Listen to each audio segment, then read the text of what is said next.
Assalamualaikum warahmatullahi wabarakatuh. Bismillahirrahmanirrahim. Alhamdulillahirabbil alamin. Wassalatu wassalamu ala asyrofil mursalin sayyidina Muhammadin wa ala alihi wa sahbihi ajmain.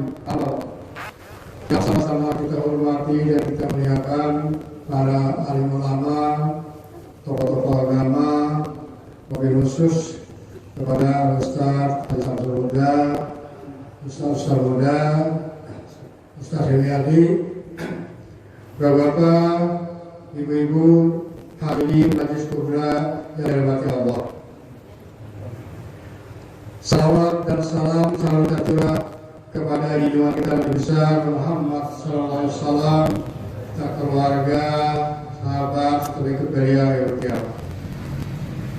Marilah kembali kita sama-sama bersyukur kepada Allah Subhanahu wa taala di mana kita sampai saat ini masih diberikannya suatu taufik hidayah serta karunia-Nya sehingga kita kembali dapat berkumpul dan bertemu muka dalam rangka mengikuti acara rutin kita pembacaan Shalawat Kubra yang sekaligus diisi dengan tausiah-tausiah. Hadirin hadirat yang dirahmati Allah. Pada kesempatan ini kita tidak terasa sudah pada 10 hari sudah Muharram. Mudah-mudahan kita selalu diberikan Allah SWT kesehatan, diberikan rezeki, kita diberikan umur yang berkah. Amin. Wabil khusus kepada para guru-guru kita, para ustaz-ustaz kita, selalu dibukakan pintu rahmat, pintu rezeki yang luas, dan juga selalu dapat memberikan tausiah kepada kita untuk sebagai putra kita di akhirat nanti. Dan pada malam hari ini insya Allah untuk tausiah akan disampaikan oleh Ustaz muda kita, itu Ustaz Tahir. Dan marilah kita sama-sama untuk mengikuti ini dan mudah-mudahan apa yang dia sampaikan dapat kita manfaatkan dan kita bisa kaji kembali dan mudah-mudahan kita bisa mengamalkan bersama-sama. Dan marilah kita sama-sama untuk membaca awal daripada acara ini, yaitu membaca Shalawat Kubra yang diimami insyaallah oleh Ustaz kita Haji Samsul Huda. Allahumma shalli ala sayyidina Muhammad. Astagfirullah.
سلام عليك يا عربي أبواب صلاة وألقى بسلام عليك يا قريشي أبواب صلاة وألقى بسلام عليك يا هاشمي أبواب صلاة وألقى بسلام عليك يا أبقري أبواب صلاة وألقى بسلام عليك يا زمزمي أبواب صلاة وألقى بسلام عليك يا إلهي أبواب صلاة وألقى بسلام عليك يا أمي أبواب صلاة وألقى بسلام عليك يا سيد ولد آدم أبواب صلاة وألقى بسلام عليك يا أحمد أبواب صلاة وألقى بسلام عليك يا محمد أبواب صلاة وألقى بسلام عليك يا طه أبواب صلاة وألقى بسلام عليك يا ياسين أبواب صلاة وألقى بسلام عليك يا مدثر أبواب صلاة وألقى بسلام عليك يا صاحب الكوثر أبواب صلاة وألقى بسلام عليك يا شفيع يوم المحشر أبواب صلاة وألقى بسلام عليك يا صاحب الدرج أبواب صلاة وألقى بسلام عليك يا صاحب المعراج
alaika ya sayyidi ya nabi Allah ila yaumiddin walhamdulillahi rabbil alamin. Bismillahirrahmanirrahim. Qul huwallahu ahad, Allahu samad, lam yalid wa lam yulad wa lam yakul lahu kufuwan ahad. Bismillahirrahmanirrahim. Qul huwallahu ahad, Allahu samad, lam yalid wa lam yulad wa lam yakul lahu kufuwan ahad. Bismillahirrahmanirrahim. Qul huwallahu ahad, Allahu samad, lam yalid wa lam yulad wa lam yakul lahu kufuwan ahad. Al-Fatihah.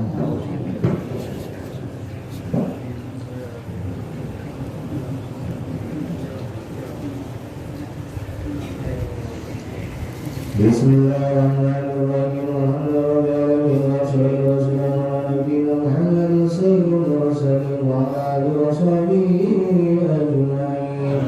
Allahumma bihaqqi rasulillah wa barakatuhu wa fadilatu rasulihi antu wa rabbana wa qasidana wa rabbana wa rabbana wa syahatana wa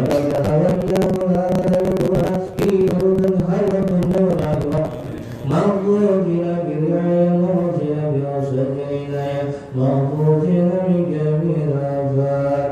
اللهم اجعل هذه الصلوات كنزا من كنوزنا في الدنيا والآخرة واعتبرها ربنا ومماتنا وولدنا وأخواتنا ولجميع المسلمين والمسلمات والمؤمنين والمؤمنات الأحياء منهم والأموات ولجميع الغافلين خصوصا لبابي سيدنا حسن البصري والجعل خصوصا لبابي سيدنا البغدادي خصوصا لبابي سعد البغدادي خصوصا لبابي سيدنا حسن البصري خصوصا لبابي سيدنا حسن البصري خصوصا لبابي سيدنا محمد ياسين البغدادي خصوصا لبابي سيدنا الأنصاري خصوصا لبابي كما حببا نصرا عنك خصوصا لبابي أبو قاسم غندنا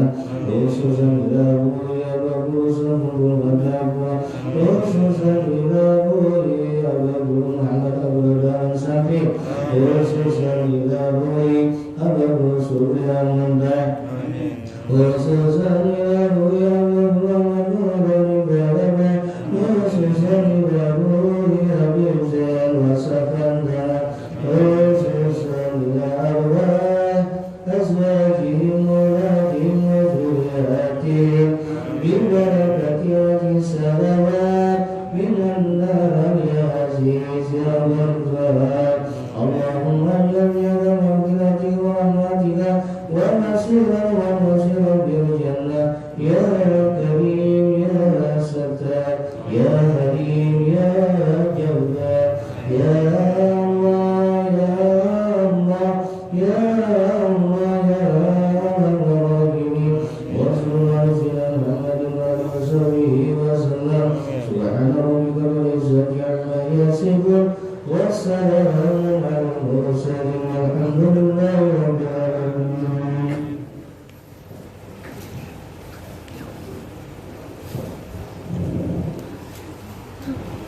Hadirin hadirat dari Allah, baiklah kita ikuti acara tausiah dan nanti setelah selesai tausiah akan kita laksanakan tanya jawab.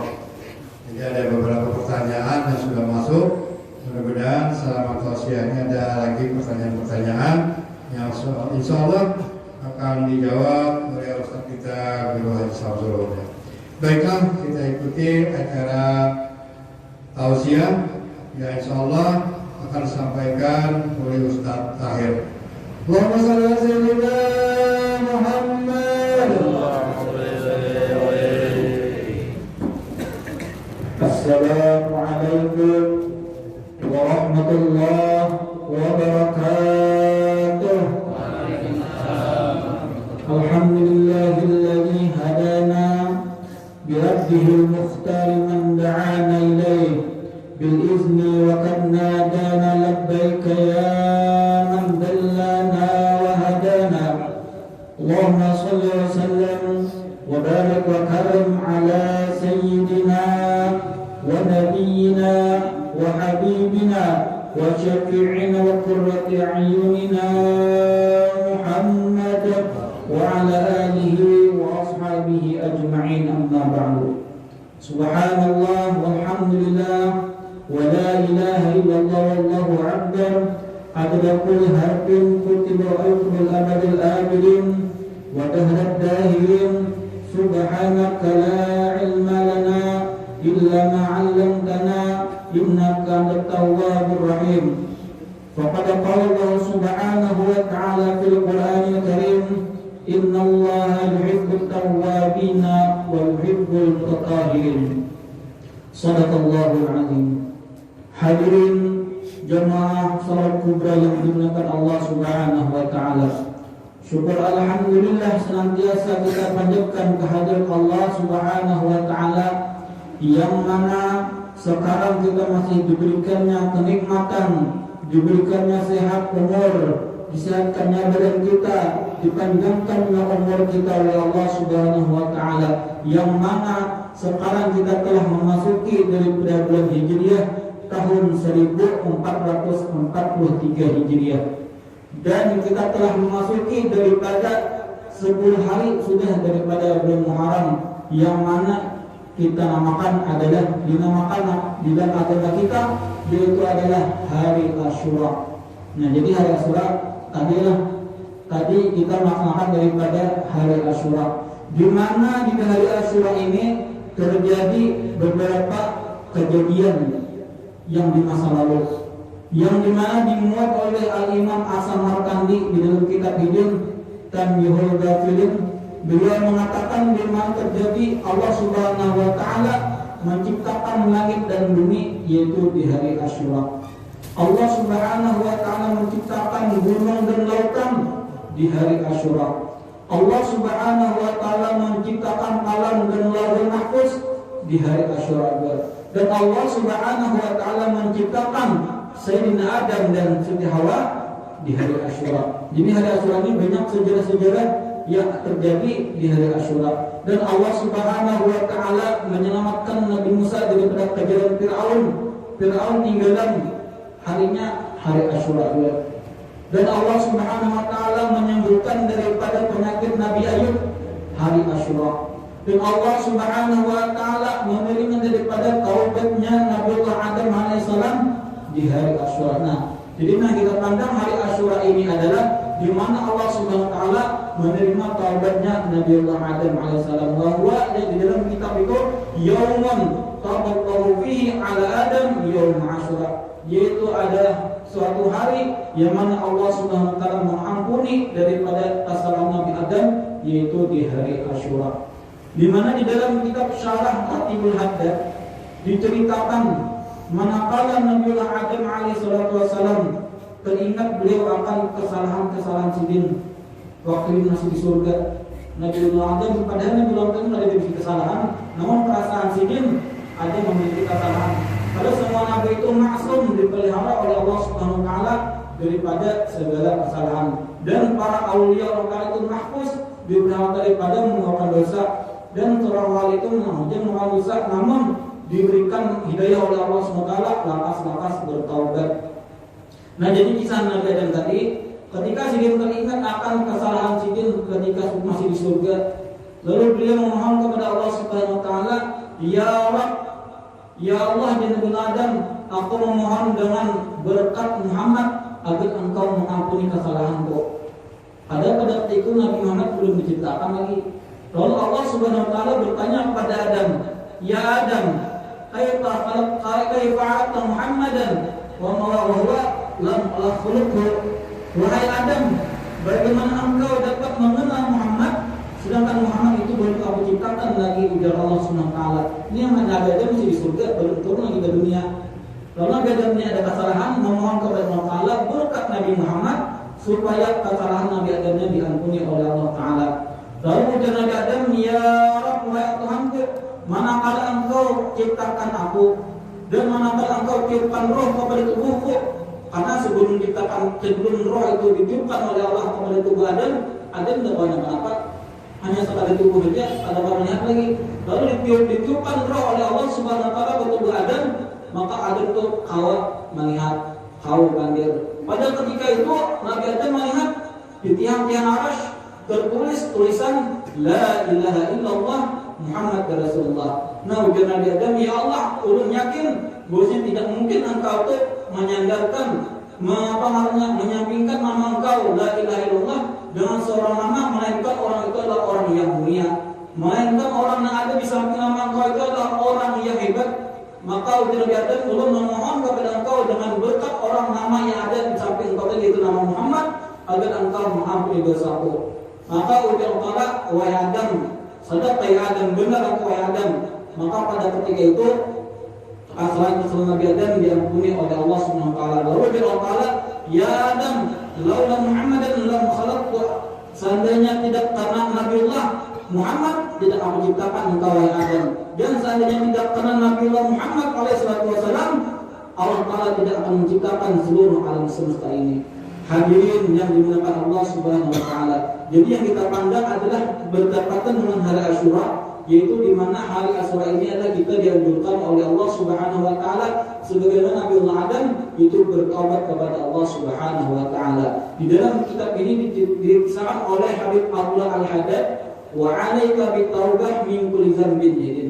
Ujar wajib bagi engkau itu untuk bertaubat daripada setiap dosa, baik itu dosa-dosa kecil maupun dosa besar. Bukan hanya di hari Asyura kita disuruh bertaubat, tetapi di hari-hari lain di setiap waktu pun kita dianjurkan oleh Allah Subhanahu wa taala untuk bertaubat daripada dosa-dosa kita, baik itu dosa kecil, dosa besar, baik itu dosa yang zahir dan dosa yang batin yang ada di dalam hati kita. Karena Allah Subhanahu wa taala, innallaha la yanzuru ila ajsamikum wa la ila suwarikum walakin yanzuru ila qulubikum.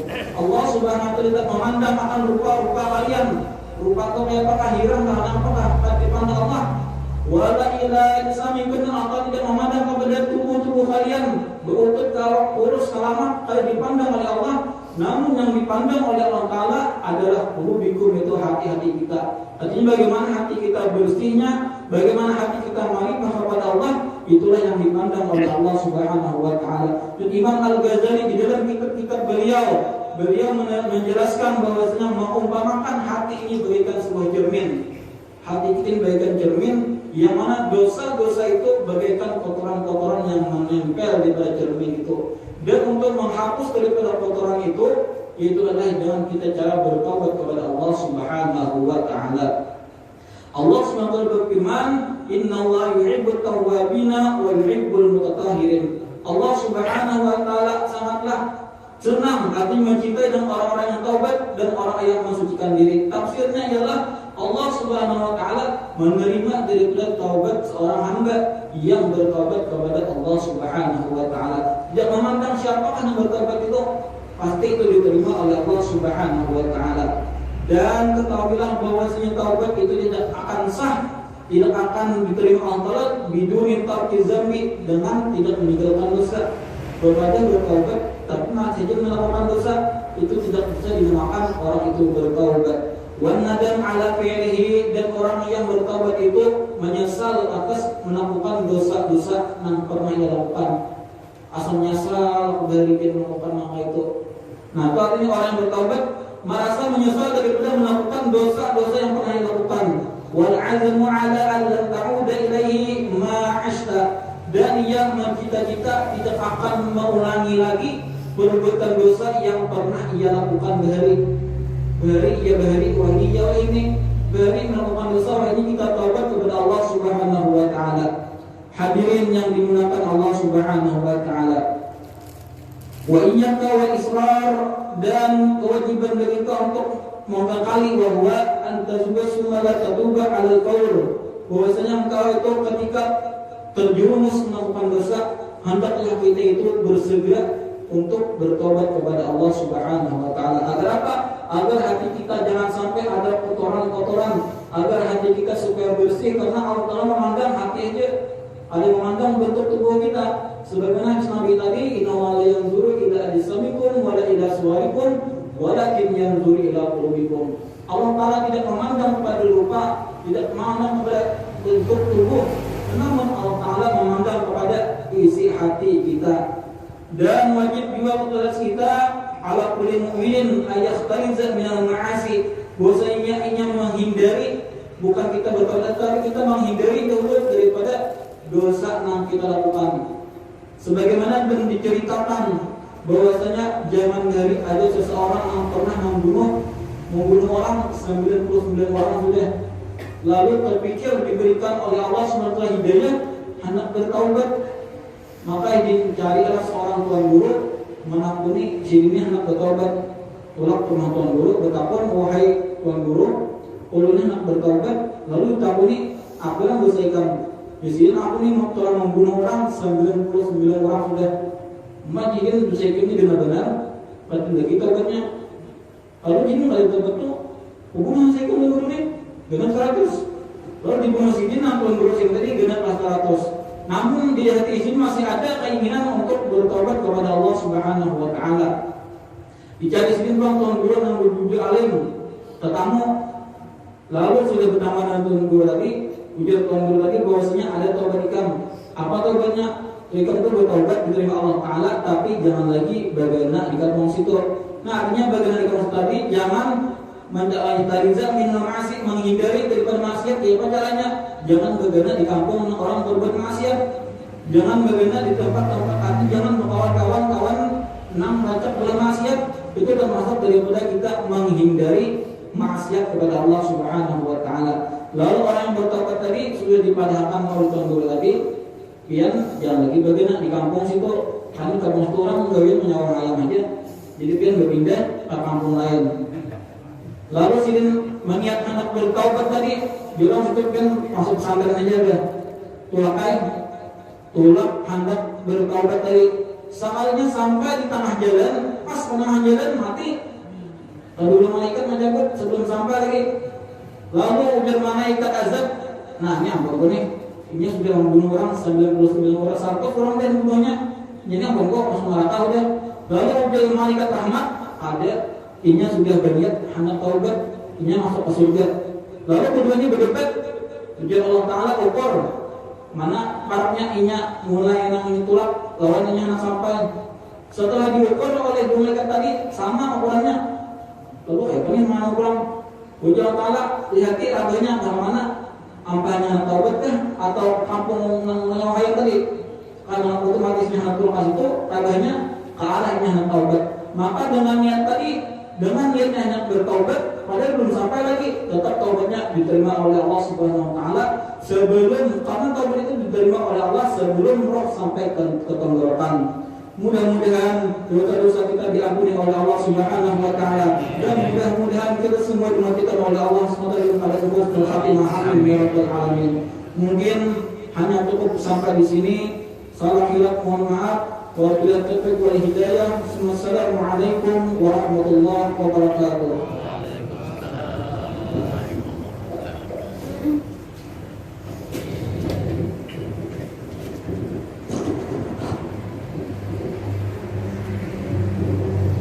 Hadirin hadirat yang dirahmati Allah, baiklah kita selesai tausiah tadi, kembali akan menjawab beberapa pertanyaan dari beberapa jemaah kita.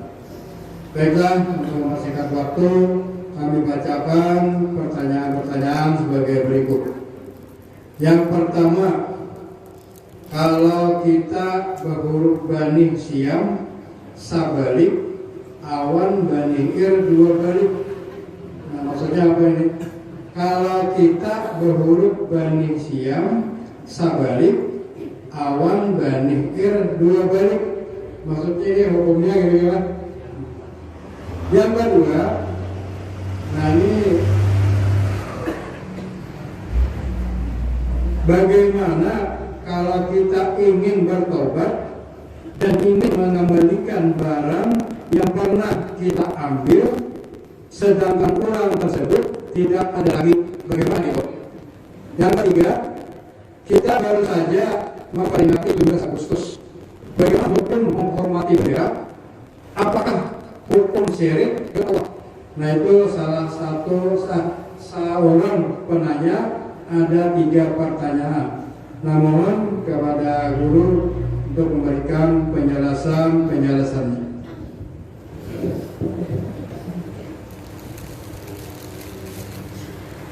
Assalamualaikum warahmatullahi wabarakatuh. Alhamdulillahilladzi hadana bil-Islam wa syara'a lana syara'an wa ahkam, wassalatu wassalamu ala nabiyina Muhammadin sayyidil anam wa misbahil huda wa ala alihi wa sahbihi ajma'in amma ba'd. Jadi untuk mempersingkat waktu, ini langsung aja. Bapak mau nanti Siap sabalik. 20 bulan nih mungkin paung lah.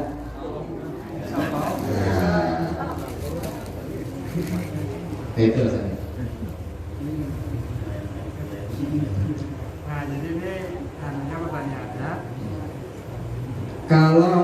Kalau kita berhuruf banih siam sabalik, awan banih dua balik, maksud ini siam berhuruf sabalik siam, bayar 2 balik, kira-kira maksudnya inilah mungkin.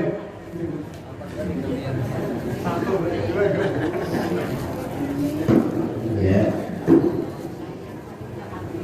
mungkin ini peristiwa dan kejadian di kampung. Mungkin seringkali yang terjadi orang berumah misalnya deh. Tapi kebiasaan sepengetahuan kami ada juga berhuruf taradakan. Jadi kalau berhuruf taradakan, ada yang taradakan, misalnya taradakan oleh siang maupun taradakan R, itu jelas kada apa-apa. Nah, itu penjelasannya karena tidak ada ilat riba, hanya ada hubungan dengan hukum masalah harta ribawiyah. Jadi harta ribawiyah itu adalah jenis makanan pokok. Jadi jenis makanan pokok apapun, kalau ada sesuatu yang sama jenisnya, nah itu kalau boleh lebih, nah bisa saja lah. Nah, jadi kalau kita cermati masalah di sini, karena kalau ada makanan pokok jenis apapun yang sejenis, walaupun nauk atau macamnya ngarannya berbeda, itu kada boleh berlebih. Jadi kalau di sini pertanyaan itu kada boleh. Siam sebaliknya adalah balas ini tarang siam. Nah, balas dua balik kada boleh, itu termasuk apa? Termasuk ribawi. Dia masuk riba yang kada boleh. Ada apa jadi pesan? Nah, jadi kada boleh sebenarnya. Jadi menghadap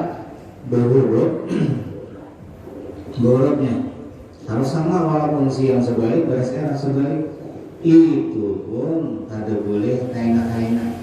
Misalnya banyak R sebalik, baras siang sebalik. Nah, jadi tetamu misalnya di tengah jalan, anak buruk nah, aku ngomong pawang bani beres R, beres siang. Ayo aja saya ngomong, tapi aku lah yang mengambil akan boleh. Jadi bila hendak sah, nah jadi bawa dulu beres R, hanya bawa orang yang beres siang tadi itu yang disebut di dalam kitab namanya yadan biyadin atau serah terima namanya. Harus berurutan dijulung beres R, yang beres siang menjulung kada boleh. Karena dia berurutannya ngambil akan bawa lu pengikam kada boleh itu. Nah suruh cerita ada boleh itu. Banyak permasalahan ribawi ini. Jadi bang, akhir zaman itu karena bila hari anak kiamat itu sudah merajalela ribawi, sedang orang tidak mengetahui hukumnya lagi. Nah, itu. Jadi di akhir zaman kita bila ada terjadi hari kiamat, siapa ribawi ini yang merajalela saja. Nah, diantaranya itu tadi itu. Nah, jadi andai kata terjadi sembilan paung bunyinya tadi, ada halang jadinya. Nah, itu hati-hati. Bis. Yang kedua, bagaimana kalau kita ingin bertaubat dan ingin mengembalikan barang yang pernah kita ambil, sedangkan orangnya tidak ada lagi? Bagaimana itu? Artinya kita ini ada bertobat dan ingin mengembalikan barang yang pernah diambil, sedangkan orangnya ada lagi. Maksudnya nampung barangnya ada lagi. Ini pas sama Ustaz Tahir tadi. Kisah taubat. Ya, ada taubat nasuha, ada taubat nasiha. Nasiha. Masalah taubat ini kalau sebagaimana Ustaz Tahir menjelaskan tadi, jadi andai katanya memang syarat-syarat taubat terpenuhi tidak menjilat, tapi terjadi lagi. Padahal dalam hati memang benar-benar ia tadi tidak ingin mengulangi lagi. Nah, itu walaupun ulama menjelaskan 100 kali terjadi suatu kesalahan yang berusaha lagi. Tapi memang ia tadi niat bujur-bujur tidak mengulangi. Namun apa boleh buat takdir Allah. Nah, kembali terjadi perbuatan dosa diulangi ulang.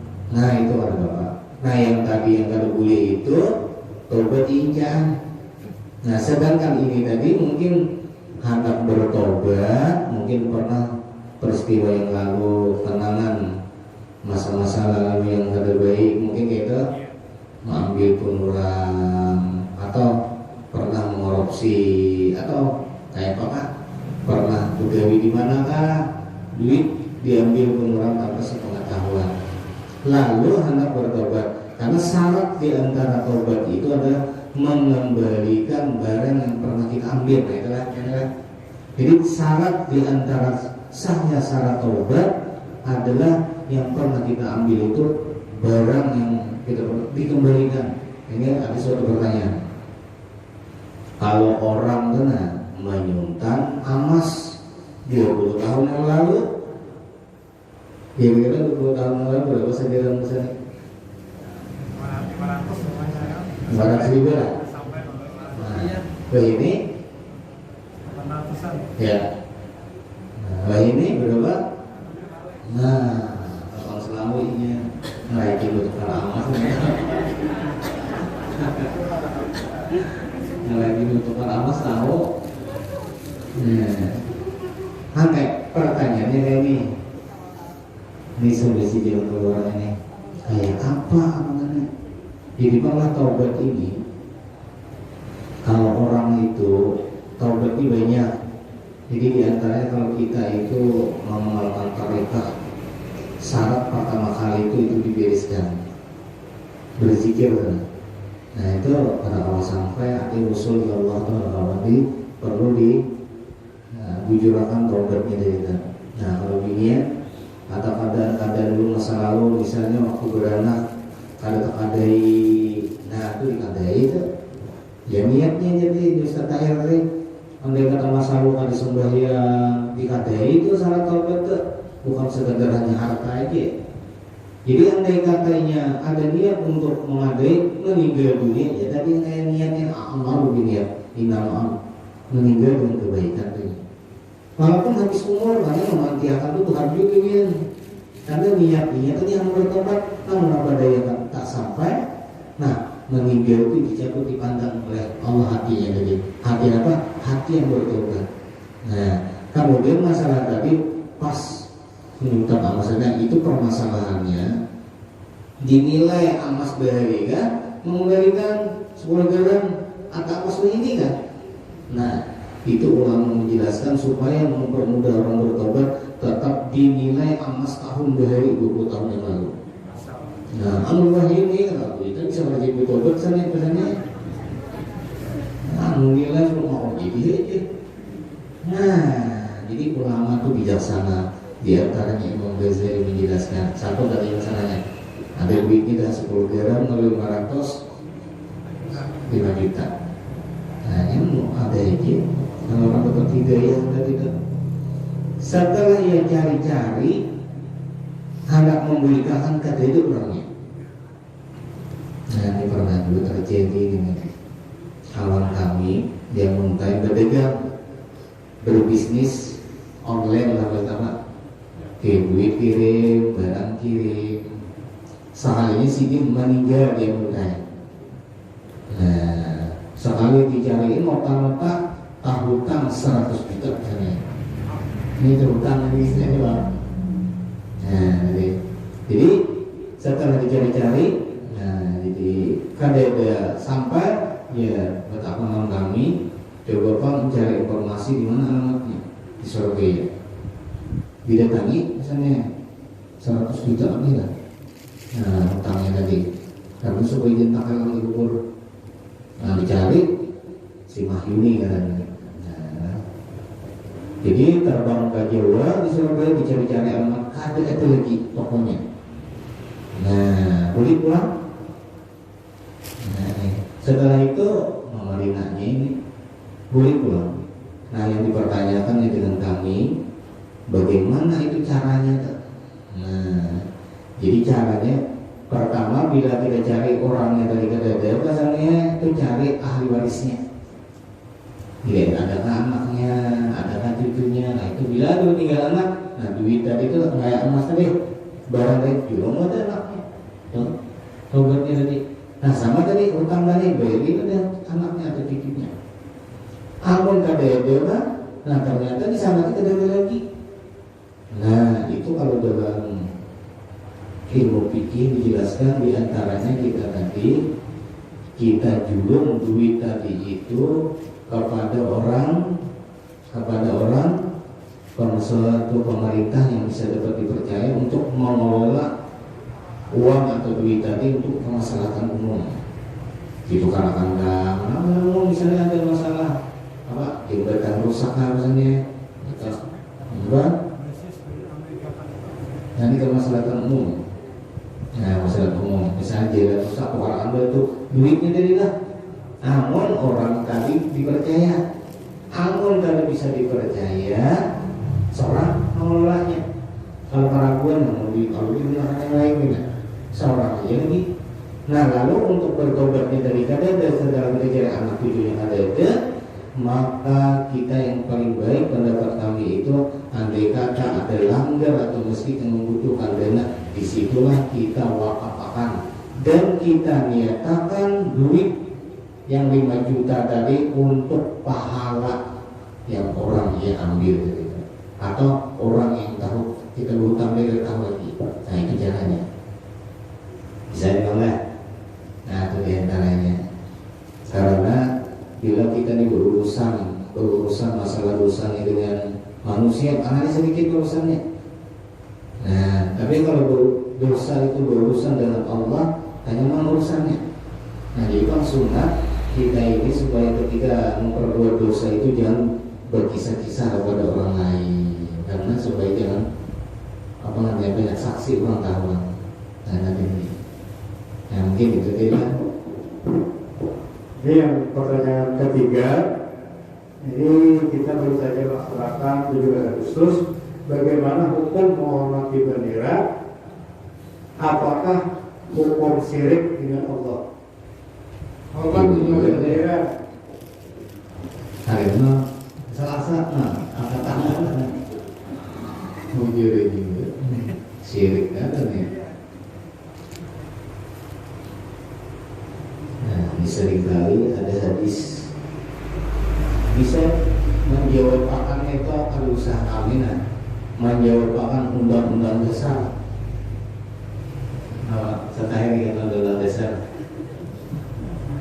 Terus nanti undang dasar tentang pembukaan. Ya.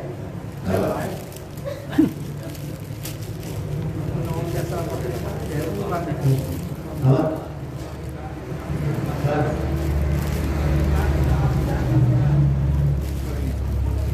Dengan rahmat Allah tertipunya dengan rahmat Allah.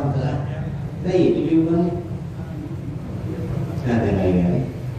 Jadi ada suatu hadis, innallaha yuhibbu li abdin ayyuya asra nikmatahu. Bahwasanya Allah Subhanahu wa taala itu katujuan seorang hamba baik laki-laki dan perempuan memperlihatkan seorang hamba tadi itu bekas nikmatnya atau rahmatnya. Jadi bang, sebelum jauh bendera tadi, kalau kita tuh berpakaian baik-baik, niat apa? Menampakkan, memperlihatkan nikmat Tuhan bagi kita. Ini karena apa? Nah jadi orang berilmu itu jangan menyatil hati tadi. Yang juru ila kubikum tadi, walain juru ila suarikum. Nah, jadi apa? Ketika kita menukar walaupun barang yang mewah-mewah, yang baik-baik, tapi niat hati kita ayuria asra nikmati, memperlihatkan bekas dari nikmat Tuhan bagi kita. Atau disebut memperlihatkan nikmat Tuhan terhadap diri kita. Nah jadi itu tadi lah. Kita itu ketika apa namanya menghormati bendera itu ada isi dalam hati. Apa isi hati tadi? Nah bendera itu adalah menampakkan rahmat Allah dalam kemerdekaan. Ya tidak. Nah kalau dalam bahasa tauhid, mazhar itu arti mazhar tempat layar, tempat tampilnya rahmat Tuhan itu menjelma dalam bentuk bendera. Nah itu isi hatinya. Mau nggak ada tahap. Jadi ketika kita di dalam agama Islam, ketika kita apel, itu menghormati bendera itu tak ingat sambian kita bapak besar. Itu zikir yang ada bunyi katanya. Karena zikir itu ingat dengan Tuhan. Jadi zikir itu bukan hanya la ilaha illallah atau salawat. Ketika kita menghormati bendera itu adalah teringat bahwa kemerdekaan itu adalah rahmat dan nikmat Allah Subhanahu wa taala, menjadi ibadat kita. Nah, itu besarnya isinya. Nah, kenapa tadi hadis memperlihatkan seorang hamba tadi asra nikmati dan rahmatnya dalam bentuk bendera. Nah, itu. Jadi boleh aja kalau syirik, yang nggak ada tahu bisa syirik. Nah, bertuhan dalam bendera. Nah ini, nah, bisa lah. Nah, jadi bila apel kena, itu isinya, isi hatinya.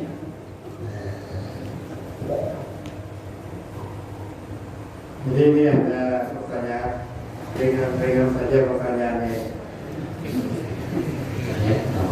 Apa hukumnya bermandi-mandi di bulan? Mandi baknya. Tapi kan kita lah orang dijawabkan apa sana? Mama, mamanya tergewi ini nih.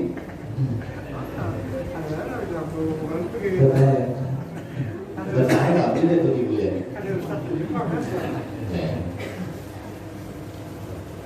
Ini 20 tahun yang lalu. Hukum ini termasuk hukum masalah yang tersembunyi, jarang ada dipelajari dan bahkan orang tidak membaca masalah ini karena kitab ini langka yang dikarang Syekh Ismail Zain Al-Yamani. Syekh Ismail Zain Al-Yamani ini dulu dikatakan mahal guru. Kenapa dikatakan mahal guru? Karena hampir ulama-ulama di Indonesia ini hampir murid sidin. Nah, sewaktu kami di Makkah, beliau masih hidup. Jadi di Makkah itu waktu itu ada orang Yaman itu yang pertama Syekh Ismail Al-Yamani, kemudian Syekh Abdullah Al-Haji, kemudian Syekh Iwad. Itu 3 serangkai ulama Yaman yang terhebat di kota Makkah di waktu itu. Nah, jadi Syekh Ismail Al-Yamani yang kita bijazah baju itu datang dari sini tuh, bijazah mana? Nah itu datang pada situ. Perguruan justru salah satu guru daripada guru Songkol Matapuan. Guru sampai dari guru di Banjar, di Pemangkih, di Matapuan itu murid-murid sini. Di Madura, di Jawa, di Thailand, Malaysia, murid-murid sini. Nah ini pernah kami sampaikan ketika kami dulu aktif berceramah kemana-mana bersama Ustaz Junaidi. masih aktif dulu. Nah, kami diminta berceramah mungkin 20 tahun yang lalu di hadapan undangan, itu adalah di hadapan guru-guru kami termasuk abah pengasuh Mangki. Nah, itu karena mandi 7 bulan itu beliau menyebutkan amun tawa, amun yang berlalu sudah lalu lah, Bapak itu termasuk yang dilarang oleh Allah. Ya kayak ini orang-orang kebiasaan jadi budaya boleh itu adalah kenapa dilarang mandi 7 bulan itu kebiasaan. Yang pertama misalnya ada menurut riwayat di tiga anak ketiga aja biasa pulang aja ujar tahu ya apa itu ulama menyebutkan ngaran kitabnya Qurratul Ain Syekh Bakal Syekh Ismail Zain Al-Yamani itu tidak ada dijual di pasaran hampir-hampir kitab itu. Nah, lalu Siti menyebutkan kenapa diharamkan karena itu adalah budaya dan tradisi Hindu yang melarang, yang meresap orang Islam tidak menyadarinya. Mungkin ujar lah babi ialah api. Orang Hindu di India itu identik dengan api. Ini api di balik hewan ya. Siapa yang lahir? Oh itu mayang lah pulang ya. Pak, ada yang tahu? Mau baca. Nah itu. Aduh gitu. Dan aja bila ada kayak itu malah beranak tadinya bang. Kalau mayang nyiur itu hubungan dengan hamil. Jangan ini. Orang itulah kayak ketiangan tuh nah misalnya jujur itu mungkin jadi kalau orang ketiangan tuh misalnya kalau kita misalnya mengawah pengantinan tuh mengawah ada orang ajak kayunya tuh masih tersisa belum terbakar lalu pulang diasai pulang dibelah kayak itu pulang ditungki kemeja yang menungki itu anak ketiangan orangnya sumbing anak sumbing misalnya. Nah, di nanti orang patuh kami itu karena apa kayak itu terjadi. Nah, lalu karena bertuhan lawan kayu mungkin itu disebut di dalam hikam. Saya memakai adalah peristiwa dan kejadian itu karena yang meyakini. Karena terlalu meyakini bila kayak itu karena informasi masuk ke telinganya, pas itu anak lalu bertuhan lalu berkelanjutan orang itu padahal asal-usulnya karena itu tuh itu disebut meyakini benar. Nah dan apa yang diyakini lalu bisa terjadi sampai yang percaya kalau dia itu yang meyakini bila ada mandi 7 bulan ngali berenang pas ngali berenang benar. Nah itu keyakinan. Jadi para ibu-ibu ya latihan berlaku ketianan itu ada dimuliakan apalagi ombak api. Nah itu pernah kami ceramahkan di hadapan guru-guru kami bahkan abah pengasuh. Nah karena kebiasaan kalau di Pamangki itu disuruh dewan guru berceramah di hadapan guru-guru kami, di hadapan Bapak Oso, ada sesuai hukum Tuhan Sidim dipanggil ke rumah. Kesannya yang dipanggil, alhamdulillah berulang kali gurunya itu kami berceramah di hadapan guru kami dan Abah Pengas tidak pernah dipanggil Sidim. Karena kami cukup dengan jari-jarinya kami sebutkan. Bahkan Sidim menasihati kami, Abah Pengasuh, silakan aja sudah masalah hukum itu engkau hanya sampai kamu jelaskan asal ada dalilnya di sini bisa dipertanggungjawabkan. Nah itulah tadi alasan kenapa ada boleh karena itu tradisi dan budaya Hindu yang menjelma dalam Islam turun. Jadi untuk supaya jangan lebih jauh merubah silahkan aja 7 bulanan itu berundangan orang tapi baca Yasin. Nah gitu pakai bacaan Yasin jadi kan dimandiakan. Nah bisa jangan bawa pengaruhnya sama diantaranya yang menjadi budaya orang Kristen itu apa? Nah ulang tahun ini ketuaan ulang tahun Bu Hari ada juga 55 tahun ada beli pula. Oh iya, surprise dan surprise. Oke, ini begitu 10. Ada soalnya namanya. Itu ajaran apa itu?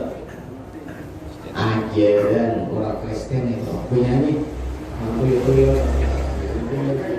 Nah itu banget lagi nih tuh. Tuyul. Kenapa tuyul?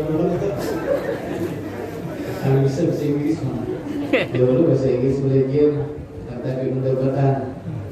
Nah ini, kalau belajar bahasa Inggris. Terusannya, jadi pulang menghendak supaya membahagiakan anak pesannya nih. Ayo apa dia lagi semuanya punya itu yang lagi lah. Nah, ayo di kampung pada tahu bertiup lilin. Nah ini mau harus dipakai pulang. Pas anak-anak yang mana? Nah, itu pulang Kristen itu menghendak juga. Nah, itu kayak itu wadah aja nah. Wadah masa lalu keselamatan. Aduh saya bertiup lilin. Ayo belum lilin. Nah, itu maka kabeh gimana tuh diharamkan itu. Nah, satu orang di dalam kitab Budul Sa'adah di antaranya orang kebanyakan itu meniru kalau kejadian melihat film sinetron. Nah, apa di antaranya pesannya? Bila nikah, nah kata-kata harusnya biar kamu baik kita.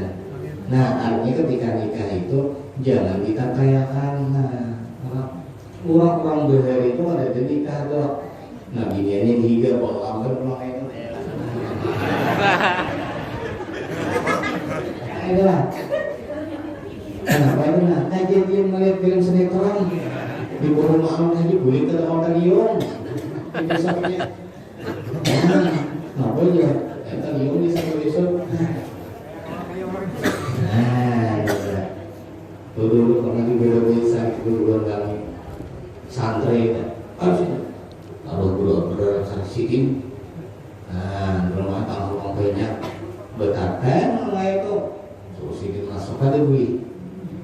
Nah dia kayak nanya kita satu. Yang kedua berupa cincin. Nah inilah Habib Muhammad Amin menjelaskan di dalam kitab Budul Sa'adah bukan ulun ada hukum ini. Nah di Habib karena langkah capai kesempatan tidak dibaca orang. Mengapa di sini itu tradisi buruk cincinan itu cincin itu kamar berduaan aja, jangan di tanah orang. Itu kan beda. Nah adalah tidak ada buruk cincin itu banyak bedanya. Makanya ramainya itu. Ayo. Nah satu lagi. Ini Satu yang 9 lagi. pertanyaan yang cukup berat ini. Ada beratnya orang ini. Orang masuk surga atau neraka itu hanya Allah yang mengetahuinya. Diulangi, orang masuk surga atau neraka itu hanya Allah yang mengetahui. Pertanyaan ulun adalah apakah ada tandanya kedua penghuni api neraka dan surga dalam dunia ini? Bila ada tolong dijelaskan. Nah, bila adalah orang masuk surga atau neraka itu hanya Allah yang mengetahuinya. Pertanyaannya, apakah ada tandanya kedua penghuni api neraka dan surga dalam dunia ini? Bila ada, tolong dijelaskan. Terima kasih. Jawabannya ada.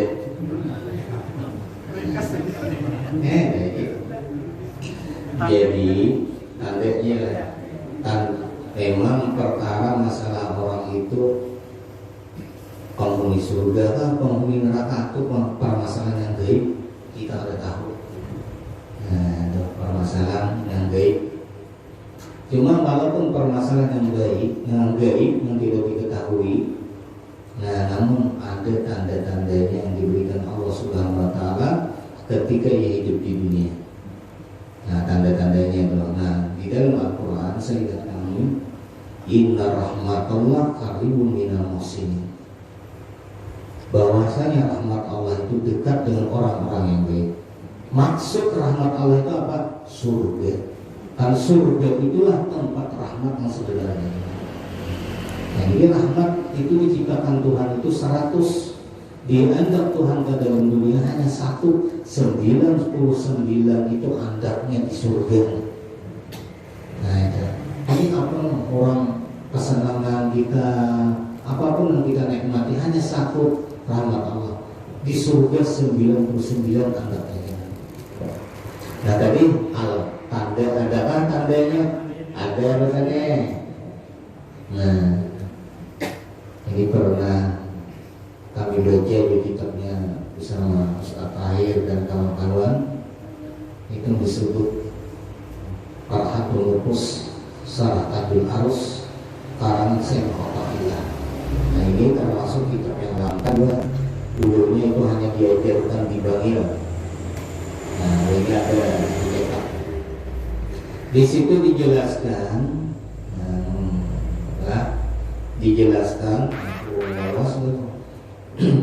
itu tandanya itu pesannya apakah penghuni surga dan neraka itu tandanya itu ketika seseorang itu berumur 40 tahun. Ada tandanya.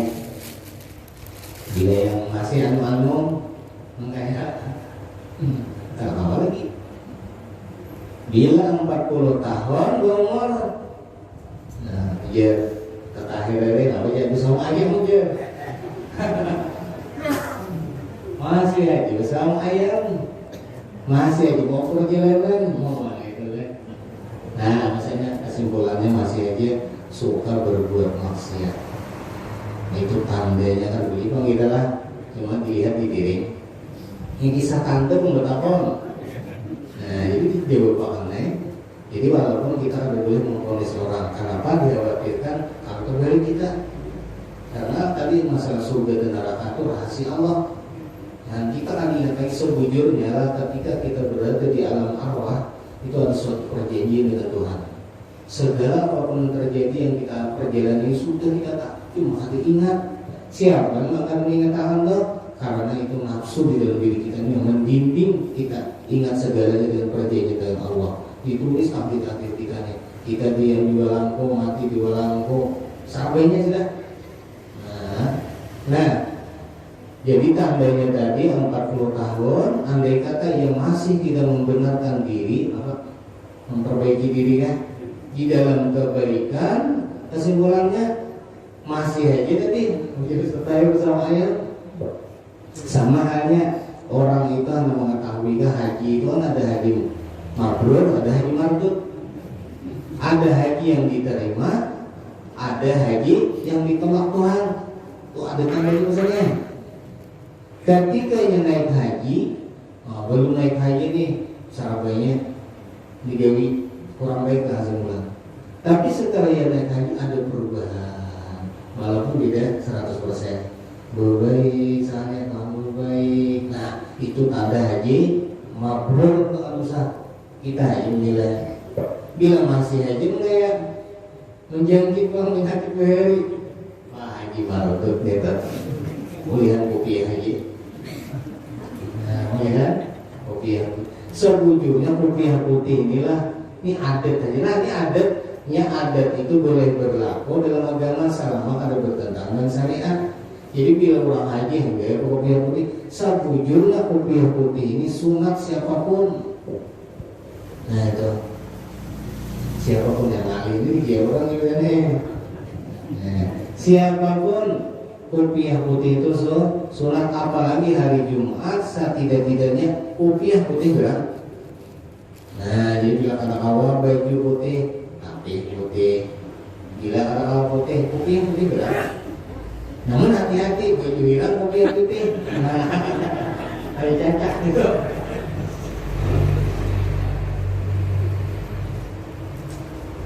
Nah itulah tadi tanda-tandanya, kesimpulannya. Nah mungkin kita hanya sekadar melihat, tidak boleh memponis orang itu di penghuni neraka bisa. Itu hanyalah tanda. Memang tanda ini bisa sebujurnya. Cuma tanda-tandanya bila berumur 40 tahun tidak memperbaiki dirinya, nah itu adalah tanda seseorang itu penghuni neraka. Bila orang itu berumur 40 tahun, 50 tahun, apalagi 60 tahun, ada kelihatan kebaikan terhadap diri, itulah tanda penghuni surga di dalam dunia. Tadi firman Tuhan, inna rahmatullah qaribun minal muhsinin. Karena rahmat Allah atau surga itu dekat nampak dengan orang-orang yang baik. Nah, Allah. Dan mungkin itu saja yang kita sampaikan. Dan juga selesai. Mudah-mudahan Allah mengampuni dosa-dosa kita, ibu bapak kita, anak-anak kita, saudara-saudara kita, dan jiran tetangga kita. Mudah-mudahan Allah meluaskan rezeki kita, memudahkan urusan kita, dan mengabulkan hajat dunia akhirat. Mudah-mudahan Allah mengumpulkan kita di dalam surga. Mudah-mudahan Allah mengumpulkan kita di dalam surga. Mudah-mudahan Allah mengumpulkan kita di dalam surga berkat salawat kubra. Amin amin ya rabbal alamin. Assalamualaikum warahmatullahi wabarakatuh. Selamat